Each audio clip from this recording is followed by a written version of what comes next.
Okay, good afternoon. Welcome to the Sports Talk with Kerry, wehmeyer show for Monday, September 13th. We're going to be doing LSU preview in this show. We'll have the Ed Orgeron press conference in just a few minutes. They should be on around 12:30. We'll also preview LSU in Central Michigan this weekend, 7:30. 6:30 ES. It's going to be on. So it's going to be on TV. So it'll probably be on ESPN or whatever. So we'll go ahead and go over to the Ed Orgeron press conference. Let me go ahead and send those links out to you. If you want to talk LSU football during the Ed Orgeron broadcast, we will let you come in, voice your opinions. So let's go ahead and put those in. We'll go to Facebook. We'll set that up for you. So let me set that up. And then we'll send you over to Ed Orgeron in just a second.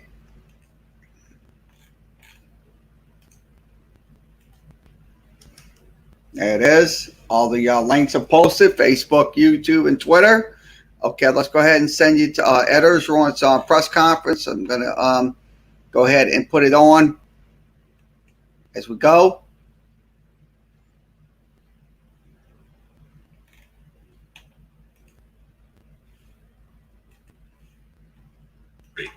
Inside the big building across the street. We'll have the coverage for you, of course, on network. But going back to this past Saturday home opener, LSU welcoming McNeese State. Plenty of storylines. We told you about them last week. But Gordy Rush, when you look at the game, the final score 34-7, we talked about the family ties going into the game. What's the biggest storyline for this football team coming out of Saturday's win?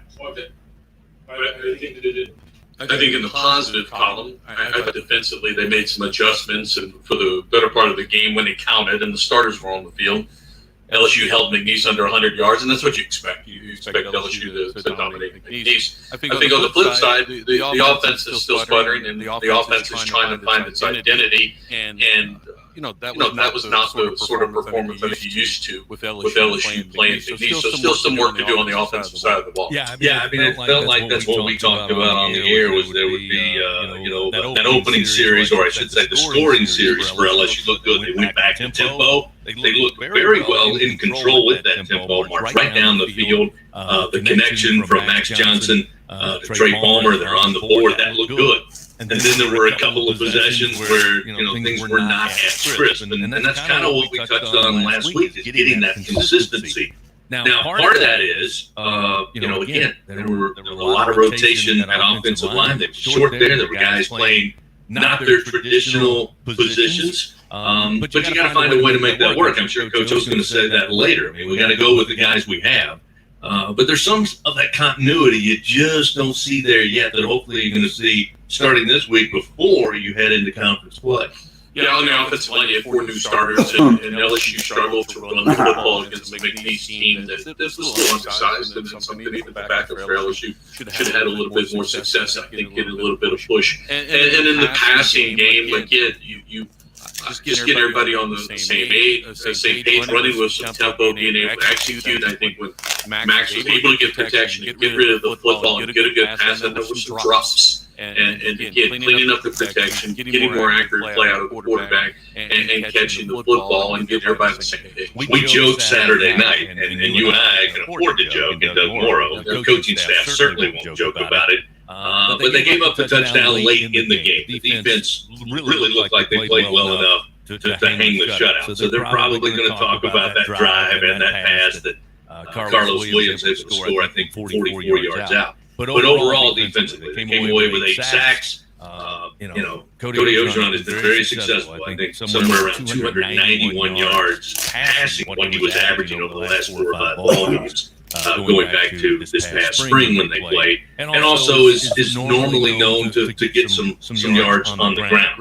That just wasn't there. I mean, he would take the snap, and LSU was all over. I thought LSU did a better job of getting after McNeese State a little bit against UCLA, especially in the last 3 quarters.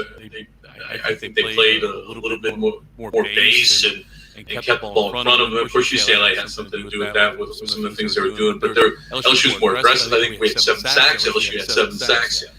in that game, and very disruptive in the run game. So McNeese was never really able to get much started. Well, you mentioned it. I mean, it's hard to compare UCLA to McNeese State, but what I kept looking for from the booth was our guys in positions to make plays. Now, whether or not McNeese can make them pay or even challenge them, how did they protect the middle of the field? How was coverage on the underneath stuff? Again, some of that was because of the pressure. There wasn't time for Roseron to even throw it. But those were some of the things you were just looking at. Are they in the right position? And from a communication standpoint, again, it's not UCLA. You're not on the road. It's not a road environment. Still looked like there was some improvement there. Much improvement from a week ago at UCLA. Keep in mind, McNeese didn't move and shift in motion quite as much as UCLA. Not the amount of eye candy that you saw at the Rose Bowl. And I'll tell you, the guy next week, McElwain's famous for shifting and doing these type of things. But I think Coach Jones, coming from the NFL and where defensively, if the offense adjusts, usually you're able to audibly make a change. And maybe they were a little too complicated against UCLA. Just to simplify things, get people lined up and don't beat yourself. There were too many big plays against UCLA. You really didn't see those big plays when it counted against McNeese. So let's take a look at some guys who really stood out. And, as opposed to week number one, where, again, the focus is on the loss and the way it looked. This past week, you're looking for some of the guys to make plays you expect to make plays. I'll start with Max Johnson. Again, his number's not going to jump off the page to you. A pretty good completion percentage, 167 yards, I believe, 3 passing touchdowns, no interceptions. And for me, it looked like he made the right decisions, did what was asked of him. Again, that consistency you're looking for. But overall, I think you'll take those numbers from your quarterback in a game where you're playing McNeese State. Well, I think they tried to establish the run also. Spent a lot of time after not being able to run against UCLA. They spent some time running the football. Now, I think the hard thing about those numbers, the Tiger fans saw the last 2 games of last year against Florida and against Ole Miss. And once Johnson lit it up and they came in, I think the expectations were, especially with this receiving core, that they were going to be off the charts. And so that number, along with it being McNeese, I think we're talking SEC play, and you're talking about a W. Yeah, a game like that, I think expectations might have been a little higher. Talk about the running game.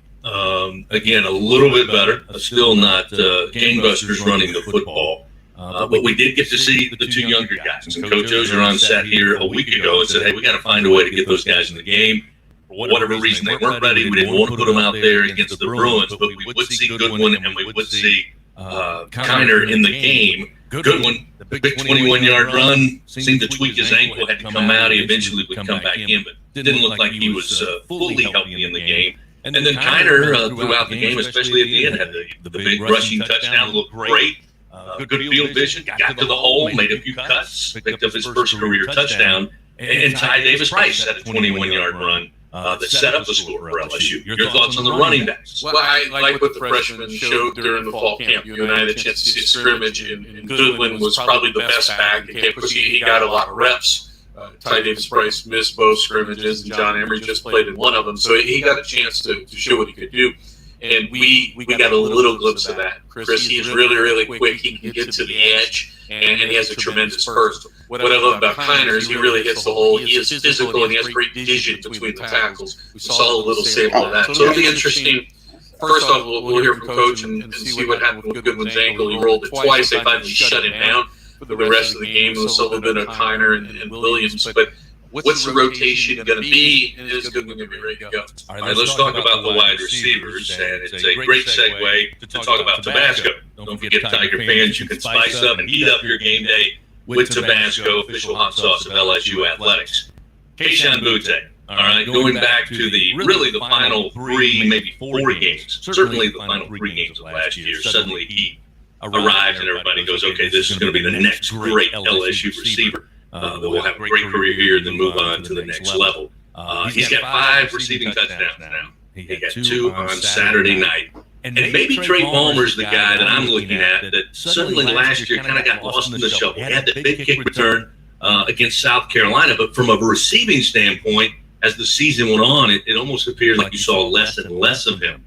Big moment for him getting the first score on Saturday night and showing he's maybe Ian Butte may be the 1 and 2 guys. Well, Trey Palmer's been the number 2 guy for LSU this season. A little bit of a surprise for me, but tremendous talent, right? Everybody knew how fast he was and he could play. And they're just so deep at that position. I mean, Jerry Jenkins has showed some glimpses of what he can do at times. The 5 freshmen that you and I had a chance to watch in the scrimmage, it was 2 weeks before the opener. They're unbelievable. I know Brian Thomas had a drop or 2 drops in this football game. He is a tremendous player. Do not sleep on number 11. We've yet to really see Malik Neighbors. Chris Hilton didn't dress for this game. We'll see if Coach addresses that. Chris Hilton is a state champion a year ago at Zachary High School in the 400. And you go on and on. So they've got Jack Besh. We forgot about Jack Besh. And there you've got yourself a real interesting I think it's interesting in terms of personnel grouping. You've been playing him at the tight end position, but you've had some struggles in pass protection. So what do you do there with Taylor and Jack Besh? 5 outstanding freshmen, so plenty of weapons for Max Johnson and these LSU quarterbacks. As if anybody had any doubt, coming in, Jack Besh, we were told, is the guy that will be able to stretch the field, which there's no doubt he can do that. But what I really like to see, and even his quarterbacks talked about it after the game, even if they get it to him underneath, if they get it to him on the run, I mean, he's number 1 pretty quick. Number 2, he's not going to go down easy. He's had a couple of big plays where he's made yards after the catch. And to me, if he's a guy that you can send deep and a guy that can make something in the short yardage stuff, I mean, that's a big weapon to have. He played wide receiver at St. Thomas More, and he was an absolute beast. And he crushed it. I remember seeing him play against Catholic High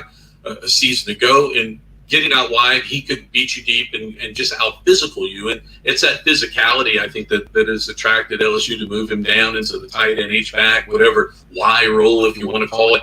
That and now he is such a threat after he catches the ball because he is physical. He is a mismatch problem. If I'm a defensive coordinator now, all the other problems that I have, you have the speed of Palmer, you have all these freshmen there yet to see, but certainly they know because they all recruited these kids. We talked about what number 1 brings to the table. Coy Moore is a heck of a player. Who's going to guard Besh? If you're going to put a linebacker or a strong safety run support type of guy on Jack Besh, that's a huge mismatch in LSU's favor. We got a break coming up, and I got to mention these guys. Number 1, Mason Smith. Again, watching him in scrimmages, this ball was like 6'6", nearly 300 pounds. He just looks different when he's on the field. But really had a chance to eat pretty good on Saturday. He is unbelievable. And I know they've used him on third down packages. That's how they started against UCLA. You're going to play more in this football game. How long is it going to take before Mason Smith's an everyday player? I think they've got to get his pad level lower, a little bit in the run game, but rushing the passer, he is an absolute beast. Chris, I walked by him on the sideline.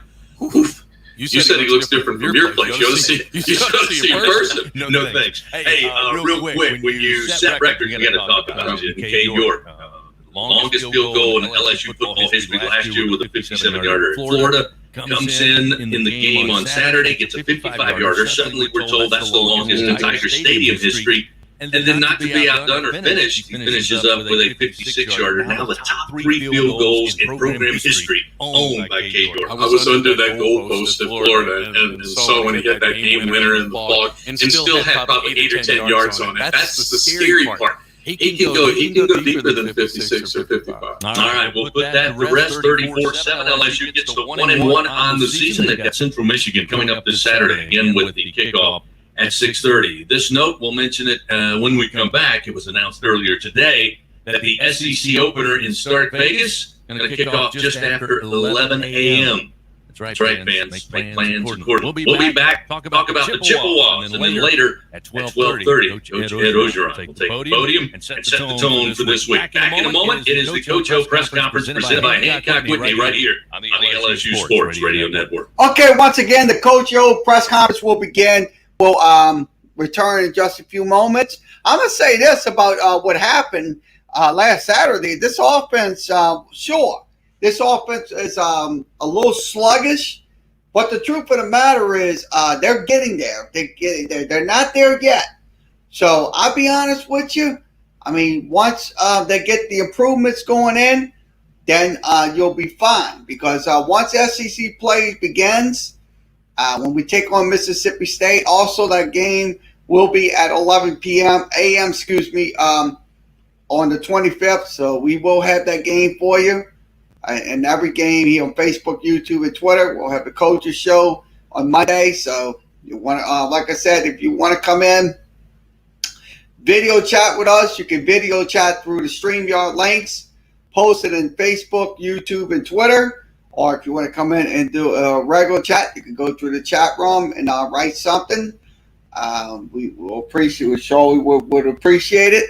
So once again, LSU football Monday. We are previewing LSU on Central Michigan this coming at 6:30. The game will be.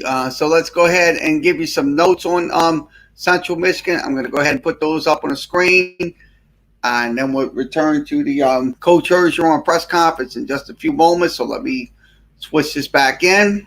Give me a second. Okay, let me put this in. Okay, once again, their quarterback, Jacob Simmons, he's a sophomore out of Washington. He had his second consecutive season. He went 12 out of 16. He had 110 yards and 3 touchdowns. He completed 57% of his passes, so he's going to be a big concern for the LSU Tigers when they play this Saturday night. Now, the 2 interceptions came last week against Missouri. So they played against the Missouri Tigers. Now their freshman is Daniel Richardson. He also started 4 games late in the second quarter. He also had an 86-yard drive.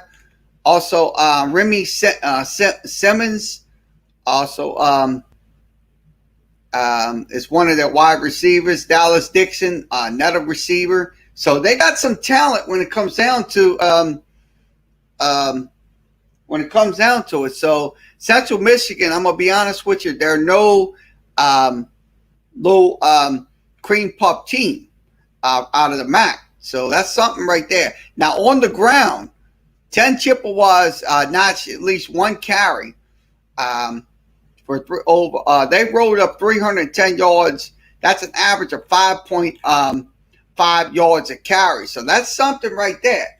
I mean, when you roll up 310 yards, your offense is doing something great running the football. Now, LSU, I got to say, it's not been great, but they're starting to get better. So this is a very good Central Michigan team. So let's go ahead and head back to the Ed Hergeron press conference. They should be up at about 12:30. So let me go ahead and put that in there for you.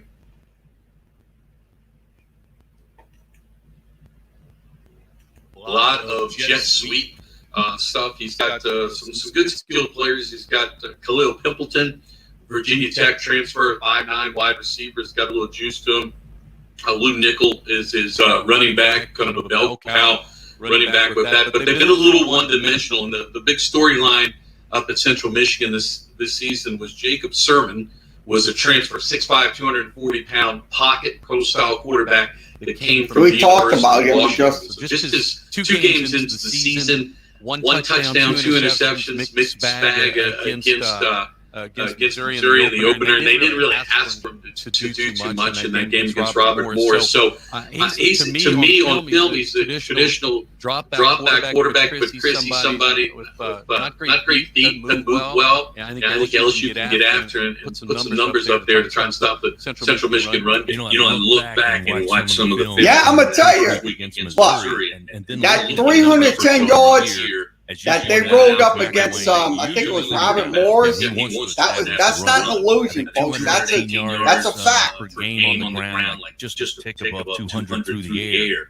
But just watching what they did, it made me think that in this matchup, this coming Saturday for LSU, it's not going to be exactly UCLA, but it is a team that if they find success running the football, they're not going to go away from it. So LSU's going to have to stop the run, something they struggled with in week 1. There's no question. You're going to see McElwain take Chip Kelly's game plan, a lot of movement, and I think he's going to copy and paste. All right, let's go to Coach Joe. For the rural, my hometown.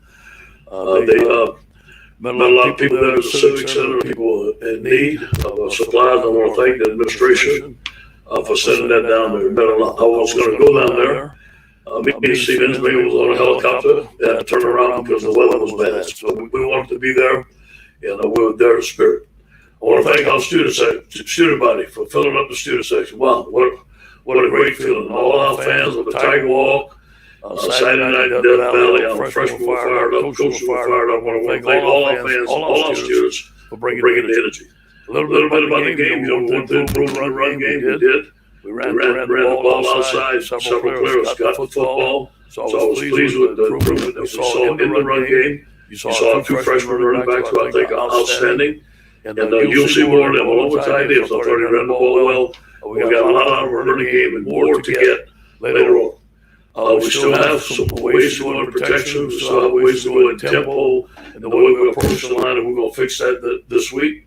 And also, we need to improve on third down. It's a combination of routes and protection. On defense, what an outstanding job. Held 51 yards rushing, 8 quarterback sacks, tremendous pressure. Special teams, Katie York broke a school record twice, 55 and 56 yards. So really pleased with that. On the Central Michigan, spread offense, very well coached football team. A physical football team. 242 yards per game rushing, 34 points a game on offense, a really good offense led by a strong offensive line, really great protections and schemes. Jacob Sermons, their quarterback, Lou Nichols is an outstanding running back, Khalil Pemberton is an outstanding receiver. On defense, they're in a 4-2-5, led by Troy Harrison. He plays like his hair is on fire. He's all over the place, makes great plays. The Bond Reed free safety, outstanding player. All right, tell the truth, Monday. Here we go. Any questions? Yeah, one thing I right now. We're hearing that Johnny Ray Jr. made the out for the year because they registered him in a wrong class. What's his status right now? Yeah, John Emery is out the year, and my saying he's unavailable.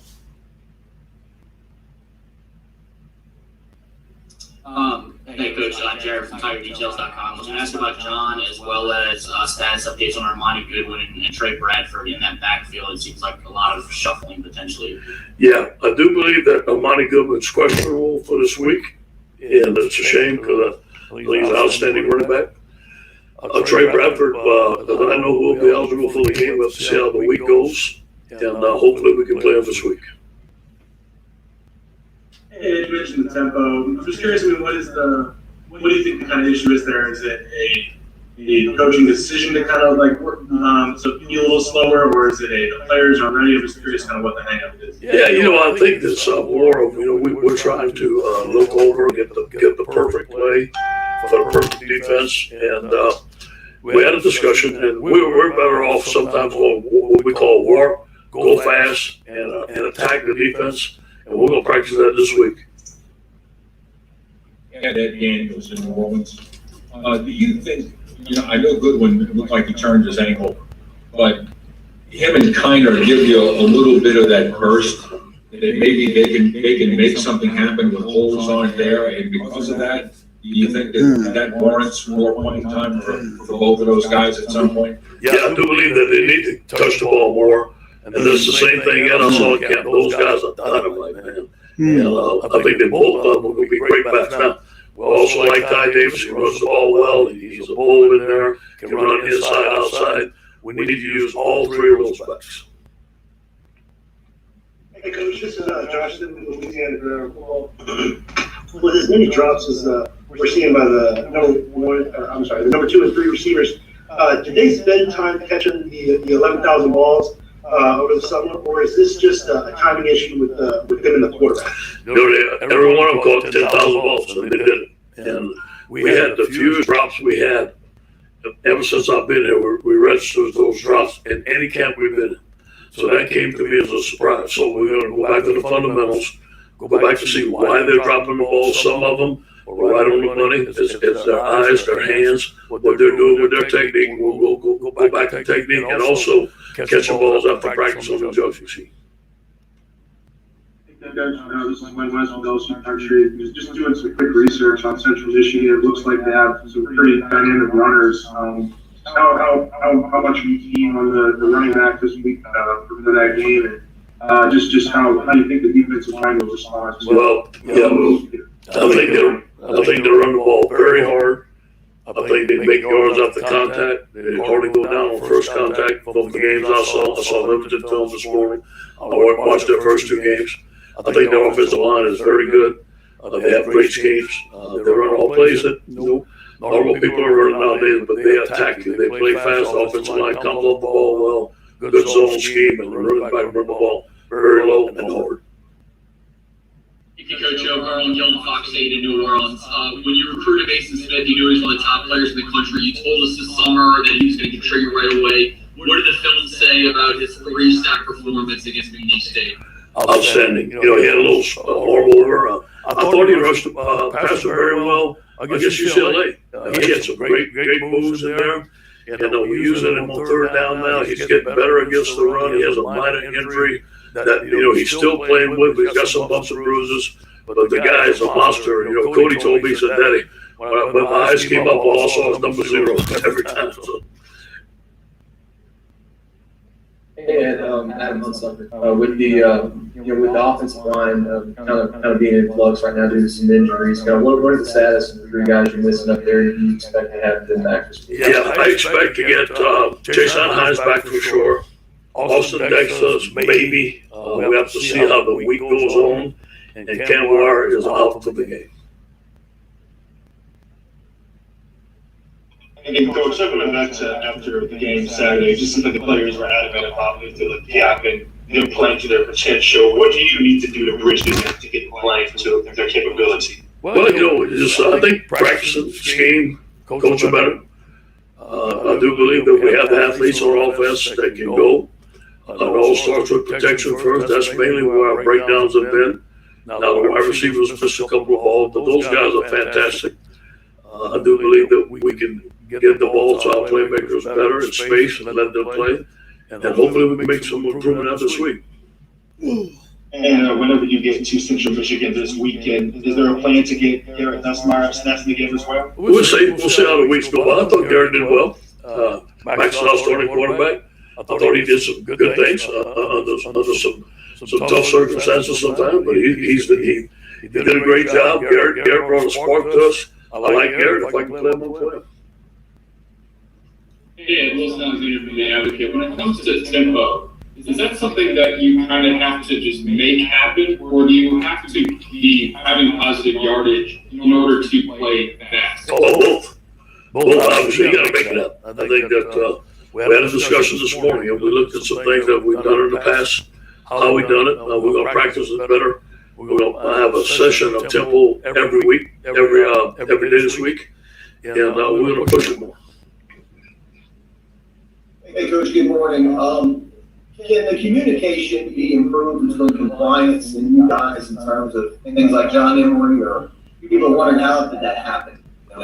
Well, I think compliance, I think that academics do a great job of communicating with us. We meet with academics every week.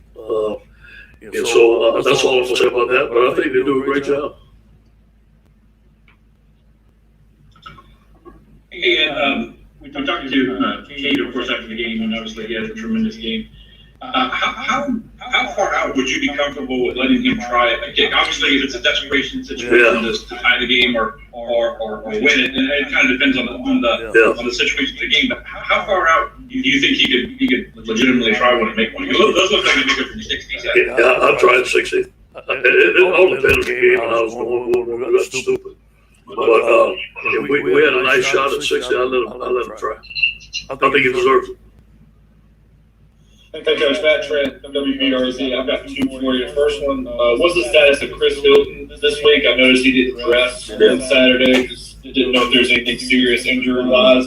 And number two, I don't know if you caught the Saints game yesterday, but their offensive line seemed to kind of soothe all the doubts that anyone had with their offense. I mean, do you think that that's kind of the same thing with you guys? You get this offensive line figured out, it's going to have a ripple down effect with the rest of the offense? I think so. I think you're right. I watched the Saints game. I was too busy watching our game and studying. But anyway, Chris Hilton was going to be questionable.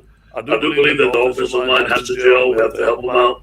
The offense is not performing like we want to perform right now. That's obvious. I got to do a better job coaching. We got to get some things wrinkled out, get them fixed up, and I think we will do that. A little bit.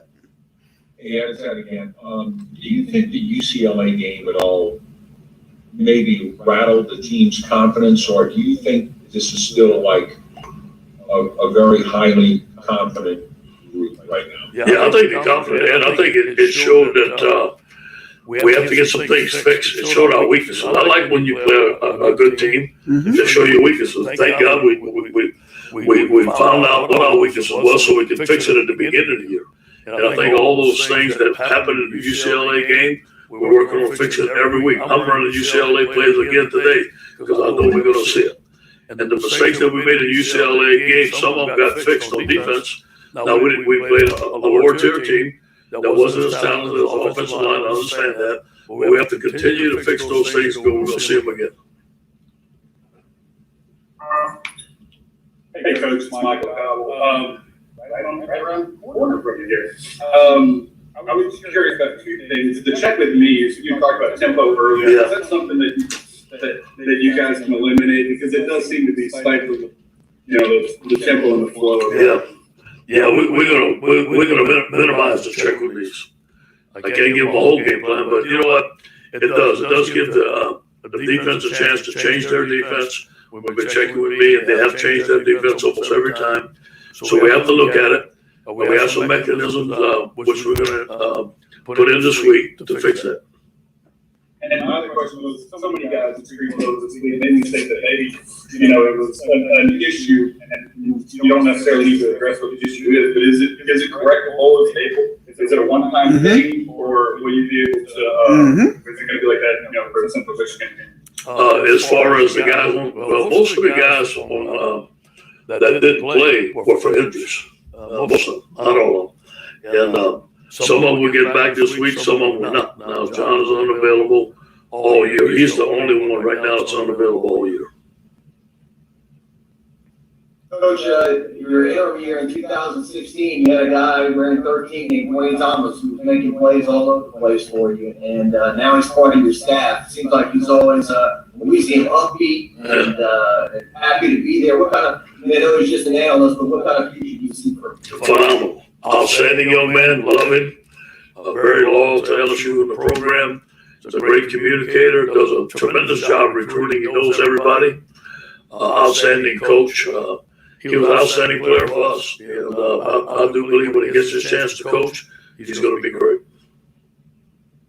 And going up against Jim McElwain again, what memories does that kind of bring back from 2017 where you're coming off that loss and you get that big win? Well, those tough games. Both of the games that we played came back down to the final play. One we won, one we didn't. And I remember that Florida game. We didn't play very well. That was my interim year. We fumbled the ball. We made a lot of mistakes, but we still had a chance to win on the last play. And we all know what happened there. And then we went back down to Florida. It was, I think it was the game after the Troy loss. And the field goal kicker missed the extra point. We won the game. Very tough games. Both of them came down the last play. Thank you. And obviously, I know you addressed John, but just to clarify, is there any way that he'd be able to play this year? Or is that absolutely definite? Who's that? Just to clarify with John, is there any way he'd be able to play, or is that definite? Well, right now, he's unavailable. Now, if things could change, if they do change, we'll play him. But right now, he's unavailable. Could they change? Yeah. But that's out of my control. Hey, Coach, this is Shea Dixon. How tough is it to find continuity on the O-line with guys missing? And did you think the young guys looked good on film after watching the game? Yeah, I thought the young guys fought. I thought Arnold Martinez fought. I thought Xavier fought. I thought they made some mistakes. I thought they fought, and now they can go in the game in a backup role. I don't think they're ready to start yet every down, but at least they went out there and they fought, so I was pleased with that. But we need continuity. We need everybody back. We haven't had it the whole camp. Hey, Coach, I guess with Armani Goodwin, we saw him go out last week, and I think you guys say he's probably going to be okay. Do you expect him to suit up this week? And then also wanted to ask about Coventry Bradford and his status this week. Yeah. I don't think we're going to have Armani this week. He's questionable. Hopefully we can get him back from Mississippi State. And as far as I know, I didn't check, but I think Trey Bradford will be eligible this week. And Cameron Lewis is a guy that's been in this program a long, long time, and he can make the most of his opportunity Saturday. Just what can you say about that guy? Waiting his turn, finally get started, and rising to the occasion. So proud of him. He graduated this summer. I know when we recruited, we promised his family he's going to graduate from Louisiana State University as the #1 object of all our players. He did that. He started for us at Big Lonnie and team captain for the week. He's done a tremendous job. He's a great young man. We're very proud of him. And I apologize if I missed this earlier, but what's St. Ryan's status at the moment? Say it again? What's St. Ryan's status? Yeah, Sage has been unavailable. Just a little nagging injury. We think that he's going to start, I know he's going to start practicing today, and we're going to see how he can practice throughout the week. He may become available this week. We're not sure yet.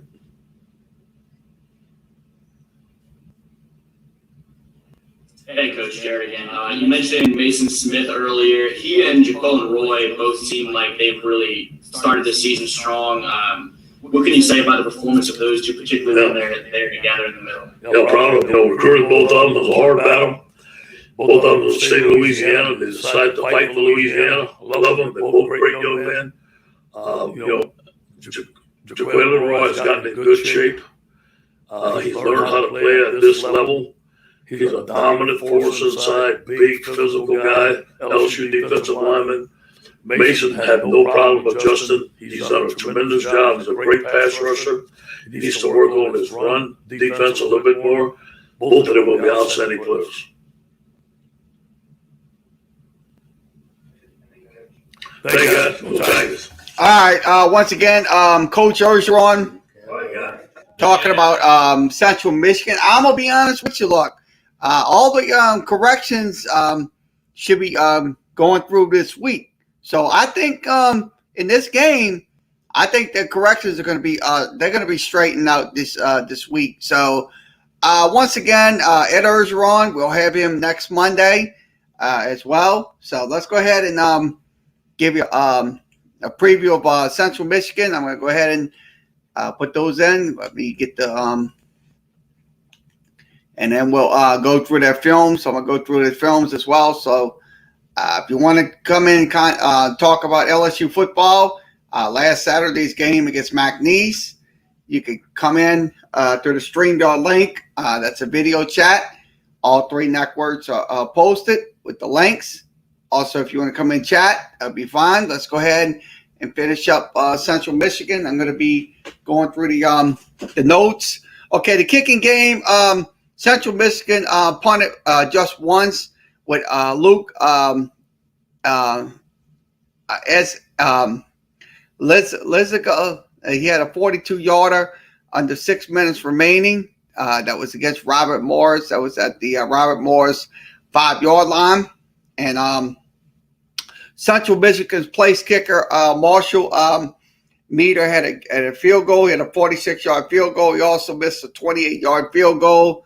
He went 10 for 11 in 2 seasons with Central Michigan. So the defense, I'm going to tell you, the defense was on the field for 38 plays versus Robert Morris. The offense ran 81 plays. So the offense ran 81 offensive plays. The defense ran 38 plays on the defensive side of the football. So like I said, if you can keep them on longer, that would be a good benefit for the LSU offense, to try to get their offense working back in tip-top shape. So once again, this is the Central Michigan breakdown notes from last week. That was against Robert Morris. They won that game 45-0. So I don't know if we have tape on them. So we'll go over the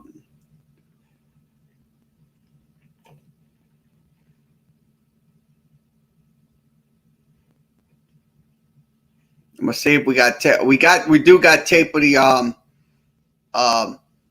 Mizzou game. So we're gonna go ahead and run the tapes against Mizzou. So I'm gonna go ahead and put that in a second. Let me switch that in. So we're gonna go ahead and give you the Central Michigan and Mizzou games. I'm gonna break that game down for you. Missouri fan base. Okay, this is the Missouri Central Michigan game. Let me get that switched in.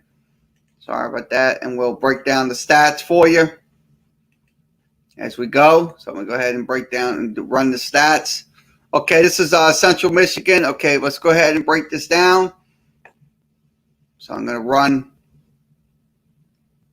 run the feed. So let me go ahead and run this. Let me go ahead and rewind this. Okay, to kick off, nice little, this is what happened on this play. So let me put this in. So this is on 1st and 10. So we're going to the wide receiver, once again, one back in the backfield. This was on 1st and 10. They start the game. Central Missouri drops back, throws this is going to be a deep pass downfield. And that's going to be a touchdown. So that was a defensive breakdown. So that was what happened against Missouri. They had a touchdown that was with 14:52 remaining in the first.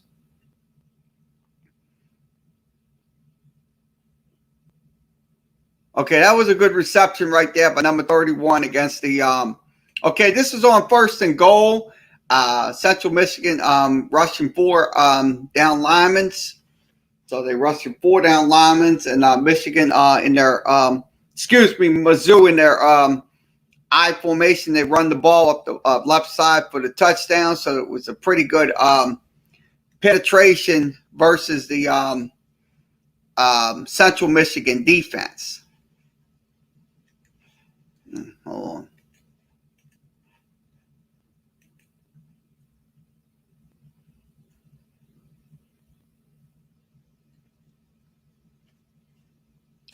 Okay, let's go ahead and rewind or fast forward this to their offense. Let's see what happens on their offense. This was on the first play of their drive. Central Michigan pass play right here. So it's a pretty good pass play coming up. That was for 1st and 10. So they'll throw the football with their pro-style quarterback. So a nice little throw right there for 1st and 10. So you got to contain their passing game. That's the main concern we have to do is maintain the contain their passing lanes. So let's go ahead and give you okay, this was on 1st and 10. Mizzou rushes their down linemen. They'll throw a pass downfield, and that is going to be caught for a 1st down. So big play right there versus the Mizzou defense. That was on 1st and 10. So this is on 1st and 10 once more. So let's see what happens on this 1st and 10 situation. So they'll throw a nice little pass play right there to the 10-yard, close to the 10. So I'd say Mizzou, Central Michigan, on those first couple of plays threw some good passes. So I'm gonna tell you right now, if you can get the corner, Derek Stingley and stuff like that, cover those passes, I think, to be honest with you, I think they can get off the field on 1st down and maybe 3rd down. So that's the biggest concern right there I'm looking at right here with this Central Michigan ball club. That they could throw the football at any time.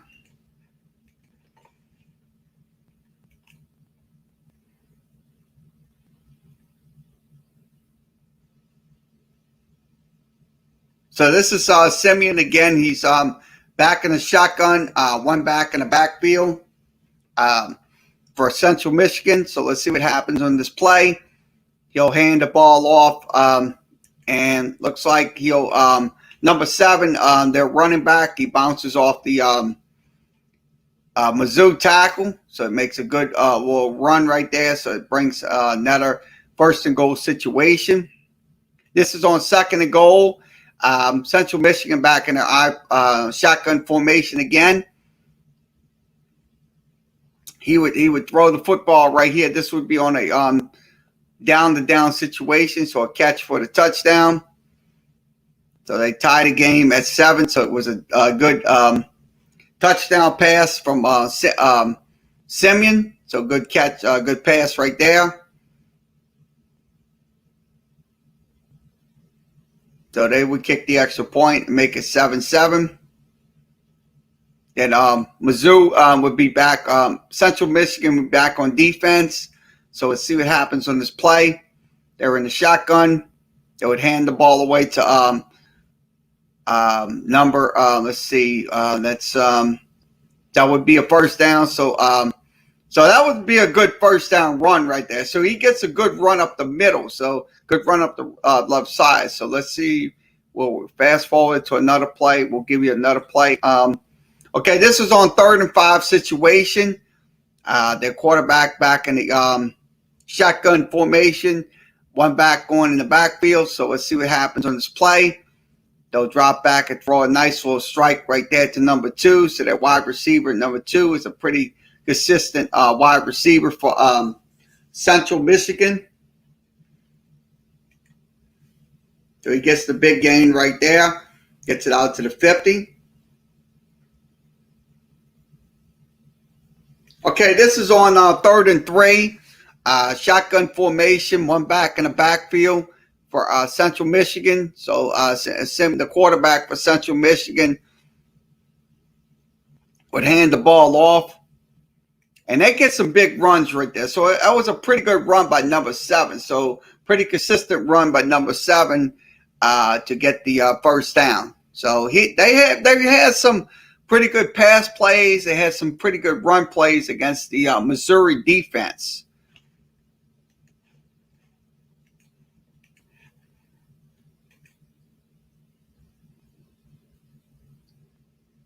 Okay, this is on 2nd and 10. So they're in the 2nd and 10 situation. So everybody spread out, empty backfield. The 3, they were using 1, 2. They were using 2 wide receiver sets. So they were using 4 wide receivers on those on the call right there. So they used 4 wide receiver sets. So they would get the quarterback would take off. So this would be a pretty good run right here for the quarterback for Central Michigan. So you got to watch what you got to watch those runs by Central Michigan quarterback, because he can run and also he can pass as well. So that's another play you have to be concerned about, because he's going to take that ball and he's going to run with it. So that's one thing that the Tiger defense is going to have to clamp down on, is those run plays by the quarterback.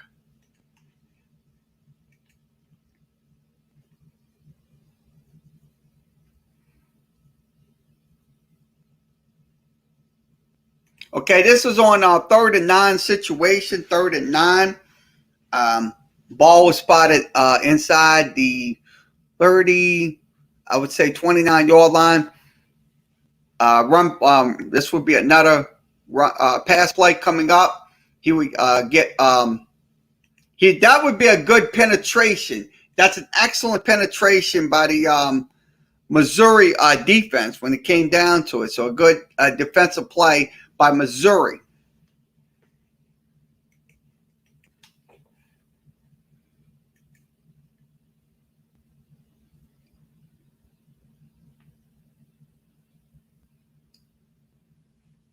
So we're going to go to the Missouri play. So Missouri back on offense, 3rd down and 8. So let's see what happens on this 3rd down and 8. So the quarterback would drop back. So this would everybody's blocking. So let's see what happens on this throw. He throws a deep ball. Number 7 almost had it, but it was incomplete. Good defensive effort by the Central Michigan defense to slow down the passing game. Quarterback throws a nice little strike up the middle, so pretty good strike going in. So it brings up 1st and 10.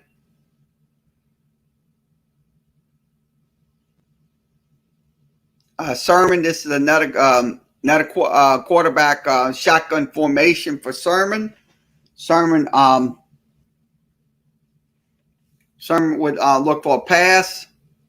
Let's see what happens on this pass play.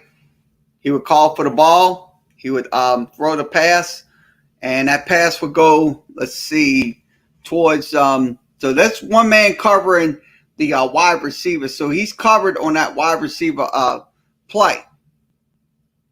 And that was a good defensive effort right there. So let's go back over to the next play. We'll go back to the next play. So 83 was almost caught the ball. So good defensive effort. Now they would throw a deep ball downfield, and Central Miss would cover him, but the pass was complete. Now let's go over to the next play. I'm going to go over to the next plays. I'm going to run it back to the next play. This was a 3rd down and 13. They would get an incomplete pass. That's Sermon. Missouri has one back in the backfield. This is on 1st and 10. They would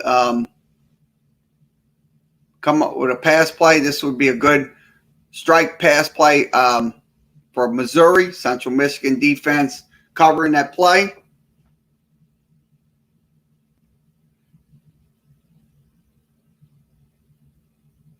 Okay, this is on 3rd and 9. So 3rd and 9 situation. One back in the backfield for Missouri. Central Michigan would have a nice little blitz right there. So a nice little blitz coverage right there to get to the quarterback, but he did catch the ball. That was a good pass on a good blitz coverage by Central Michigan defense.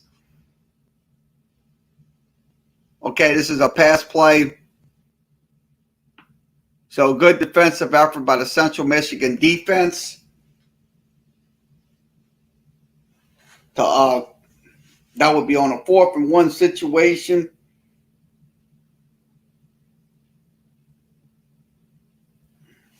That would be on a 4th and 1. So let's go back to another play. We're going to run another play by you. Okay, this is on 2nd and 17. 2 backs in the backfield, so it goes to 1. Now this is a run play.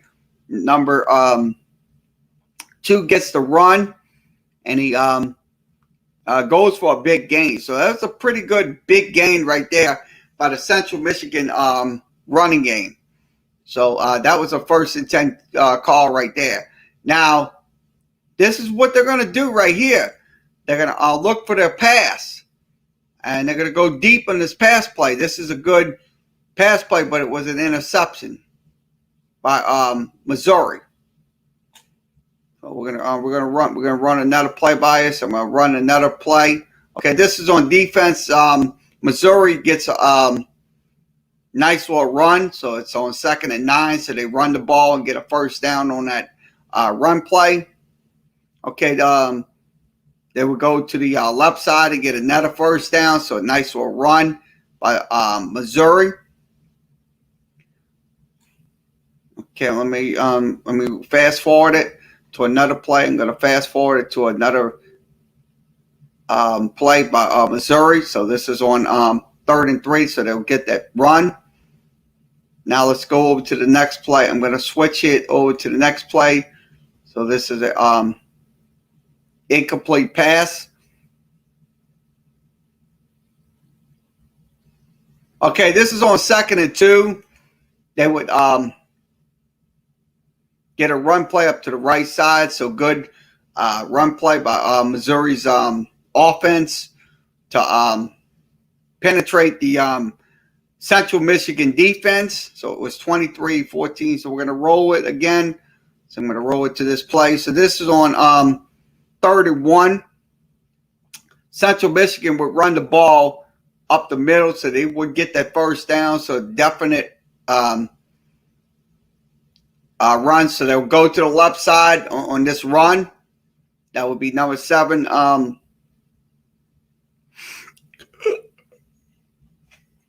Run play. This is on first and goal. The ball spotted inside the red zone.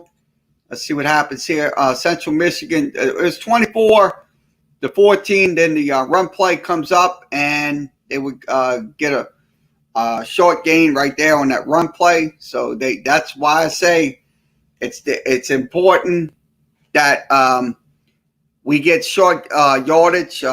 Slow them down. Don't give them short yardage. Don't give them a whole field to work with, because if you do, Sermon's going to make a lot of plays. And I'm going to tell you right now that he's just a dual threat quarterback. Sure, he's a pro style quarterback, like they mentioned, but he's also a dual threat quarterback. He can run when it comes into the scramble. So that's one thing about it. I mean, he might not have good legs and stuff like that to scramble, but I'm pretty sure he will make plays on those scrambles if he has to. So let's go ahead and give you a play right here. Okay, this is on third and goal situation. So let's give you that play. Third and goal. He would throw a pass up into the end zone, and that would be a touchdown, but it is probably going to be a pass interference call. No, it's 4th and goal, so it's a pass. It's not a pass interference call. It's a good, but he had a pretty good angle right there, but he was out of bounds. But it was a touchdown, so they did give Central Michigan the touchdown. So it was 24-21. So they gave him a pretty good game. Versus Missouri. Now this is on second and 4. Second and 4, they would hand the ball away, and Michigan would get. Missouri. I keep saying Michigan. Missouri gets a nice little run to the right side for the first down. So that's in with 10-12 remaining. We're gonna give you another play. So this is going to be a pass play that's going to be against Central Michigan. So they will get their penalties. So this is on first and goal. He would throw a nice little touchdown pass play for the score. And we'll roll it. Let's see. Let's roll it to another play. This is a Central Michigan quarterback eluding pressure. So let's go to the next one. Okay, this is a big run right here by Missouri. So this is on 3rd and 15. 3rd and 15 situation. Minute and 8 seconds remaining. Good defensive play by Central Michigan. They would kick a field goal here, 44-yard attempt, and it would knock the field goal through. So it makes it 34-24. So that was in the game. So final score was 34-24. Mizzou defeating Central Michigan. I'm gonna tell you right now, this team, this game right here, Central Michigan. I'm gonna tell you, they gave it an absolute shootout in that game. It was no more, no less. I mean, in that game. So, Missouri could have blew them out, but unfortunately they didn't. They lost by, they won by 10 points. That was just the unfortunate fact, to tell you the truth. So, let's go ahead and break down the stats. I'm gonna go ahead and break down the game stats in the last 2 games. So let me get those numbers up for you. So let me pull these up. Okay, there we go. Okay, the team stats, Central Michigan puts up 31 points a game. They give up 30 points a game. That's in the last 2 games. Their first down efficiency, they have 117 first downs. That's 65 on runs, 49 on passes. So they're going to get most of their first downs on run plays. So they're definitely going to do that. Now, the running game, in the last two games, they're averaging 1,309 yards. That's 218 yards a game running the football. Also, they average, they give up 130 on defense. That's on 260 carries. So they're going to run the ball 260 times. Now, passing the football, they're going to run the ball they're going to pass the ball for 173 attempts. So they're going to do it. They're going to throw the ball 173 times and pass the ball 260 times. So they're going to run the football when it comes down to it. Now, the passing game, that's kind of a different story. Now, the total yards of offense, they're averaging 420.5 yards a game. Opponents is averaging, while giving up 427 yards a game. Now, on third down conversions, they're at 28%. They're 24 of 85 on third down conversions, but they're also on fourth down conversions. This is where they convert 57% of their third down conversions in games. Now, let's see. Fourth down conversions, they on defense, they give up 37%. Now they give up 44% on third down conversions. Now the fumbles, they fumble the ball 9 times and lost it 5, but they put up 11 fumbles on defense. So they get 11 fumbles. So they're a very optimistic football team. Now the red zone efficiency, they're 18 of 23 and also 19 of 20 on defense. So that's your breakdown for the team stats for the last two games. All right, let's give you the individual stats. Okay, the individual stats, they have Nicholas Lou. He has 78 carries. He's averaging 508 yards a game. That's 508 yards a game, so it's a pretty good running back. Also, Colby Lewis also averages 468 yards a game. That's 6 scores. Also, Corleo Pimpleton averages, let's see, he averages 16 carries for about 134 yards, 3 touchdowns, and he's averaging 8.4. Now, Ty Brook averaging, the Pimpleton has 134 and Ty Brook has 118. Now, so that's their main running back is Nicholas, Lewis, Pimpleton, and Brook. Now, their quarterback, let's give you their quarterback situation. I'm going to go ahead and go to the quarterbacks. I'm going to give you the quarterback situation. Okay, quarterback, let's see. Daniel Richardson, this young man, he's averaging 714 yards. That's 4 touchdowns. So that's their main quarterback right there. This was back in 2020. See, excuse me. Let me put this back in there. Their quarterback. Let's see. This is the wrong one. No, they averaged 30. Sorry about that. We looked at the 2020 stats. We'll go through the 2021 stats. They're averaging 34 points a game while giving up 17 points. They have 29 runs on first down, 22 on passes. Now, the running game, they're averaging 242 yards. So that's compared to last season. So they're averaging 242 yards versus 150 on the defensive side. Now, the passing, so they'll throw the ball. They'll run the ball. They'll run the ball 95 times, and they'll throw the ball 72 times. So that's a different mixed bag when it comes down to Central Michigan. Now the defense, they would give up 40